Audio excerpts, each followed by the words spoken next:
পরম প্রেমময় প্রেম পরতত্ত্ব সীমা, রাসবিলাসের চরম পরিণতি, প্রেম বিবর্ত বিলাস শ্রীমূর্তি,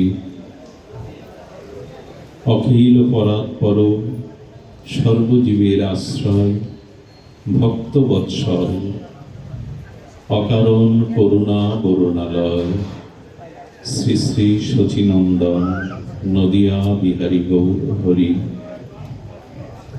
পতিত উদ্ধারণ, পতিত পাবন, পতিত তারণ, প্রেম চিন্তামণি দাতা শিরোমণি, পরম কারণী পরম দয়াল, অক্রোধ পরমানন্দ, শ্রী শ্রীল নিতাই চাঁদের মহানুকম্পায়, শ্রী শ্রী গান্ধার্বিকা গিরিধারীর অহৈতুকী করুণায়, শুক্লা শ্রাবণ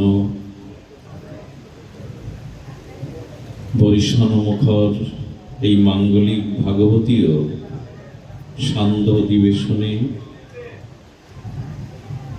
বিশ্বমঙ্গল ভুবন পাবন কলিযুগের যুগধর্ম জীবধর্ম শ্রী শ্রী হরিনাম সংকীর্তন মহাযজ্ঞের পূর্বে আজ মাঙ্গলিক শুভগন্ধাদি অধিবাস শ্রী পর্বে শ্রী শ্রী মহানাম সেবা সংঘের সদস্যবৃন্দের ঐকান্তিক শুভ মানুষে শ্রী শ্রী যোগানন্দ আশ্রম অঙ্গনে যে ভাগবতীয় ভক্তিযজ্ঞের সুধাযজ্ঞের অমৃত যজ্ঞের পরম আয়োজন, সেই পরম আয়োজনে শ্রাবণ ঝরো ঝরো সান্ধ্য ভাগবত অধিবেশনে শ্রী ভগবানের অমীয় দিব্য লোকত্রিয় নামরূপ লীলা কথা পূর্বে অস্মাদীয় পরম আরাধ্য জীবনধন জীবন সর্বস্ব প্রাতঃস্মরণীয় পরম বন্দনীয় শ্রী শিল গুরু মহারাজের রাতুল আতুল পাবন পদারবিন্দে পরার্ধ কোটি দণ্ডবত প্রণতি। শ্রীমান মহাপ্রভুর একান্ত প্রিয় অনুরাগী, নামনিষ্ঠ ধামনিষ্ঠ ত্যাগ বৈরাগ্যনিষ্ঠ দন্যনিষ্ঠ প্রিয় অনুরাগী ভক্তগণ, বৈষ্ণবজন, মহন্তজন, সুধীজন, শ্রদ্ধাশীলা ধর্মশীলা কল্যাণিয়া দেবী মূর্তি মাতৃগণ, সকল ভক্তচরণে দিন অতি দিনে সশ্রদ্ধ দণ্ডবত প্রণতি। পাত্রাপাত্র বিচরণ ন কুরুতে ন সংপরং বিক্ষতে, দেয়াদেব বিমর্শক ন হি ন বা কালো প্রতীক্ষ প্রভু, সদ্যজা শ্রবণক্ষণে প্রণমন ধ্যানাদিনা দুর্লভং, দর্তে ভক্তিরসং স এব ভগবান গৌর পরাত গতি। শ্রীমান মহাপ্রভুর প্রিয় পরিকর গৌড়ীয় আচার্য কুলতিলক রাগ ভক্তির বেদিমূলের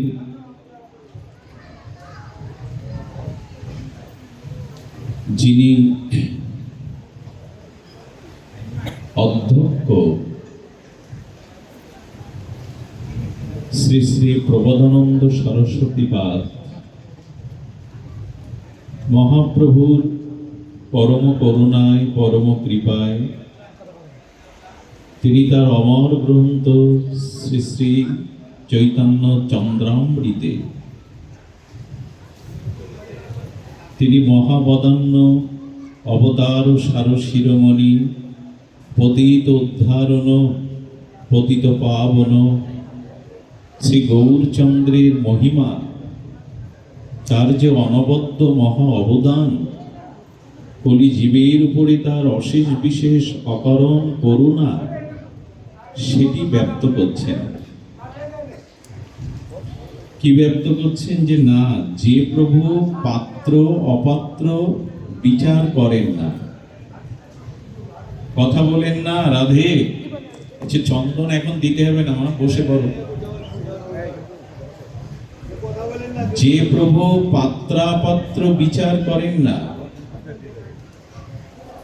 আত্মপর দর্শন দেওয়াদেও বিচার বা কালাকালের প্রতীক্ষা করেন না, শ্রবণ দর্শন প্রণাম ধ্যানাদি সুদুর্লভ প্রেমরস যিনি তৎক্ষণাৎ দান করেন, সেই শ্রী ভগবান দয়ানিধি করুণানিধি গৌর সুন্দরী নিতাই সুন্দরী কেবল আমার সেবনীয় তত্ত্ব, উপাস্য তত্ত্ব।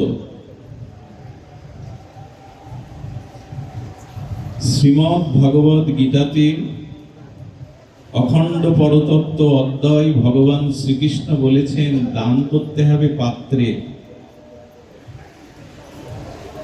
অন্তত সাত্ত্বিক কোন বস্তু দানের জন্য তিনি দেশ কাল পাত্র বিবেচনার কথা বলেছেন। কিন্তু সেই শ্রীকৃষ্ণচন্দ্র স্বয়ং ভগবান যখন কলিতে করুণায় অবতীর্ণ হলেন, রাধারানীর ভাবকান্তি মিলিত হয়ে করুণাতে অবতীর্ণ হলেন, তখন তিনি বললেন আমি এবার পাত্র অপাত্র বিবেচনা করব না।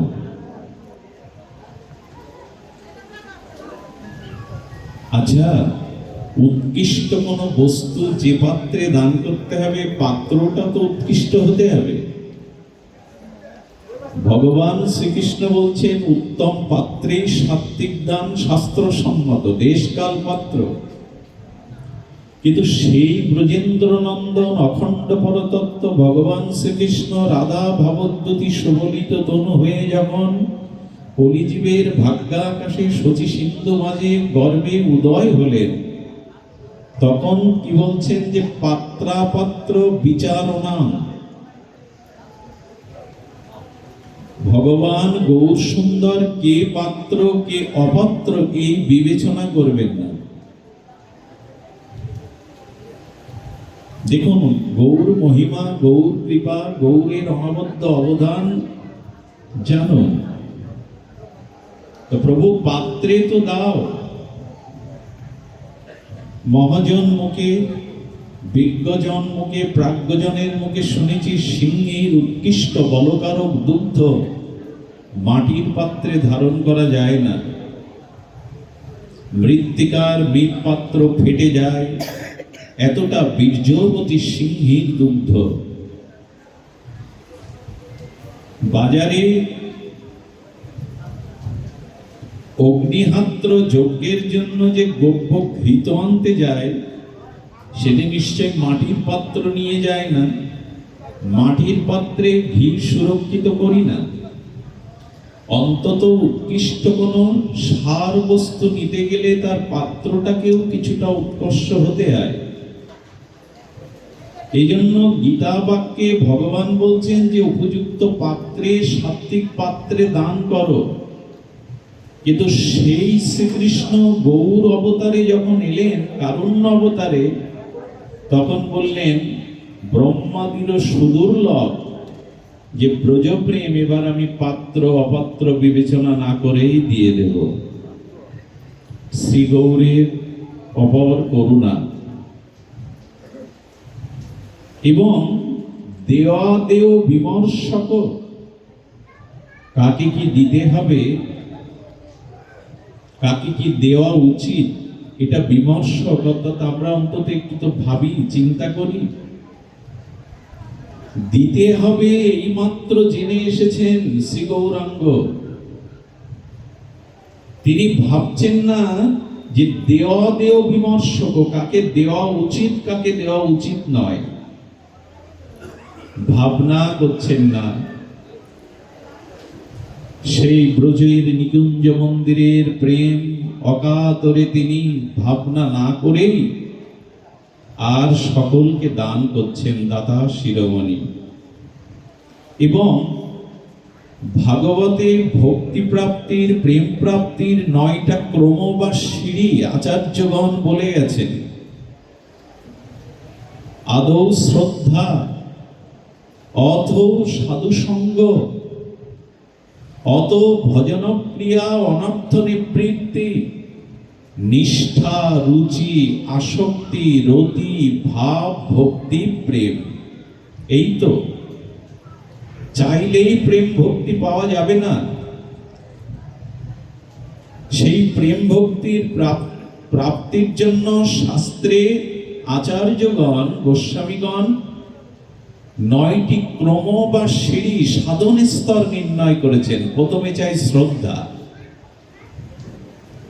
আকাশ হতে যে ঝড়ো ঝড়ো বৃষ্টির ধারা বইছে, বৃষ্টির জলের প্রয়োজন, কিন্তু পাত্রটা অশ্রদ্ধায় চেলে দিয়েছে, নপুর হয়ে পড়ে আছে। সারা রাত ঝড়ো ঝড়ো বরিশন যদি ঝরে, প্রভাতে কি প্রয়োজনীয় জলকণা পাত্রে পাবেন আপনি? পাত্রটা বৃষ্টি উন্মুখ হয়েছিল না, উপর হয়ে পড়েছিল। যার জীবনে শ্রদ্ধা নেই তিনি কোনো প্রাপ্তির অধিকারী নন। অধিকার বা আদৌ হলো শ্রদ্ধা। আজ বর্তমান সময়ে মানুষের যেটা সব থেকে কমে গেছে সেটা হলো শ্রদ্ধাবোধ। সে পিতামাতা, গুরুবর্গ, গুরুজন, শ্রীগুরু, বৈষ্ণবে, শাস্ত্র বাণীতে, মহাজন বাণীতে আজ আমাদের দৃঢ়তা, শ্রদ্ধার বড় অভাব। এই জন্য আদৌ শ্রদ্ধা, যদি কারো সাধু গুরু শাস্ত্র বাক্যে সুদৃঢ় নিশ্চয়িকা বুদ্ধি শ্রদ্ধা আসে, তখনই তার জীবনে সাধু সঙ্গ সফল হয়। শ্রদ্ধা না থাকলে সাধু সঙ্গ সফল হতে পারে না। এই জন্য বলছেন শ্রদ্ধান্বিত শ্রবণ কীর্তন, শ্রদ্ধার সহিত শ্রবণ কীর্তন, আদৌ শ্রদ্ধা, অত সাধুসঙ্গ। শ্রদ্ধা যবে এলো তবে সাধুগুরু বাণীর প্রতি, সাধুগুরুর প্রতি অস্খলিত নিষ্ঠা এলো, দৃঢ়তা এলো। যখনই শ্রদ্ধা এলো তখনই সাধুসঙ্গ হলো। আর প্রকৃত সাধুসঙ্গ যদি কারো চরম দুর্লভ সৌভাগ্য প্রাপ্ত হন, তবে সাধুসঙ্গ হয়েছে বুঝবার উপায়, আগের থেকে ভজনে আপনার আসক্তি বাড়বে, ভজনে আপনার স্পৃহা বাড়বে। সাধুসঙ্গ হচ্ছে অথচ ভজন ক্রিয়া হচ্ছে না, ভজনে আসক্তি আসছে না, জানবেন প্রকৃত সাধুসঙ্গ হয়নি। সাধুসঙ্গ হলো মানে আপনার জীবনে ভজন ক্রিয়া আসবে। সঙ্গ শব্দের অর্থ আসক্তি। সাধু সঙ্গের দ্বারা আপনার মধ্যে, আপনার স্বভাবের মধ্যে ভজন আসবে। যদি ভজন না আসে তবে জানবেন সাধু সঙ্গ হয়নি। আসক্তি, পরমাত্মার প্রতি, সতের প্রতি আসক্তি। আর যার প্রতি যার আসক্তি আছে তাকে ভালোবেসে সে জীবন বদলায়, স্বভাব বদলায়। সাধু সঙ্গের মহিমা শুনুন।